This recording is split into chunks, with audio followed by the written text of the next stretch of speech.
Why is Luka Doncic low-key getting underrated? Yes, underrated. Everyone's talking about Jokic, SGA, Giannis, and Ant. Meanwhile, everyone's sleeping on Luka, being a borderline top 5 player heading into next season. Luka is not top 5, he's top 2. Next season will be very different for Luka. He just signed an extension with the Lakers. It will be Luka's first full season with the Lakers after getting shipped off by Nico Harrison. And this is Luka 2.0. He is on a mission this offseason, losing 31 pounds, sticking to a gluten-free, low-sugar diet, and working out like a Greek god no Giannis. This is very different from the classic offseason news like Ben Simmons shooting a three-pointer. Luka is here to prove the Mavericks wrong.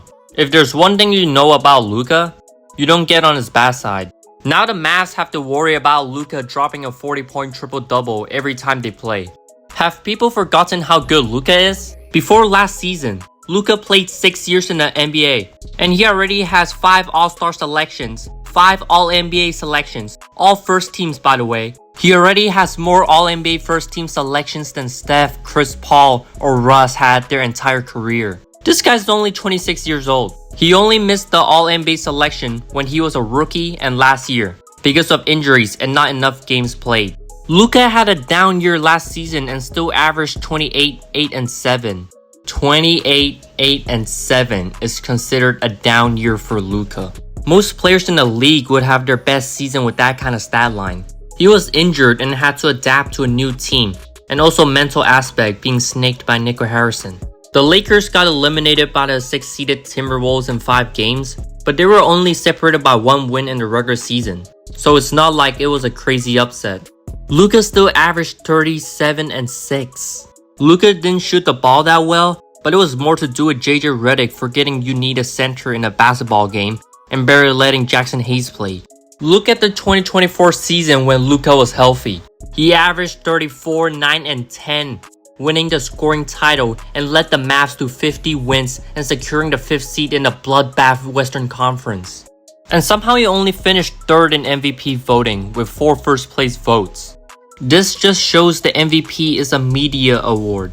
You can see this with Luka and my favorite player Kobe.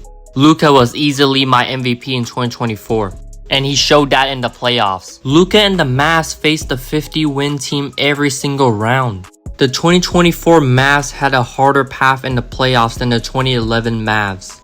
In the first round, Luka had to face the Kawhi Harden PG Clippers.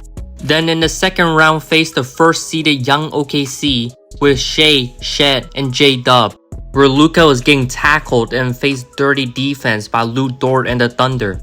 Then faced the Ant-Cat T-Wolves in the Western Conference Finals that just defeated the reigning champions Denver Nuggets. Luka was primarily guarded by Jaden McDaniels and absolutely fried the Defensive Player of the Year Rudy Gobert. By the time the Mavs made the finals, Luka was already struggling with injuries and was pretty much playing with one leg, but still have to face the 64-win Celtics, with Jason Tatum, Jaylen Brown, Drew Holiday, and Derek White guarding him. The Celtics won the finals, but Luka was the unanimous best player in the playoffs. He led the 2024 playoffs in almost all major categories. First in points, first in rebounds, first in assists, first in steals, first in threes, first in field goals made, first in minutes. No player was even close to this level of dominance in the 2025 playoffs. Now this offseason, the Lakers get a solid center in DeAndre Ayton? It's a wrap already. Luka is one of the best floor raisers in the NBA right now, especially for centers.